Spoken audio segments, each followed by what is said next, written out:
কোয়েল খামারে বন্ধুর সাথে নুডলস রান্না একটি ছোট্ট অভিজ্ঞতা। আজকের দিনটা ছিল একটু ভিন্ন রকমের। প্রতিদিনের মতো শুধু কোয়েল পাখির যত্ন নেওয়া নয়, আজ আমরা খামারে একটু আনন্দের মুহূর্ত কাটানোর পরিকল্পনা করেছিলাম।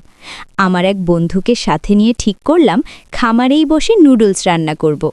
সকালের দিকে খামারের কাজগুলো শেষ করে আমরা রান্নার প্রস্তুতি নিতে শুরু করলাম।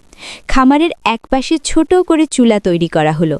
তারপর পানি, নুডলস এবং প্রয়োজনীয় মশলা সব কিছু একে একে সাজিয়ে রাখা হলো। চারপাশে কোয়েল পাখির ডাক, খামারের পরিবেশ আর হালকা বাতাস সব মিলিয়ে একদম গ্রাম্য একটা সুন্দর পরিবেশ তৈরি হয়েছিল। পানি গরম হতে শুরু করলে আমরা নুডলস দিয়ে দিলাম। রান্নার সময় আমরা দুজন অনেক মজা করছিলাম, হাসাহাসি করছিলাম। খামারের ভিতরে এমনভাবে রান্না করা আমাদের জন্য একদম নতুন অভিজ্ঞতা ছিল। এর মধ্যেই আমরা কোয়েল পাখিগুলোর দিকেও খেয়াল রাখছিলাম যেন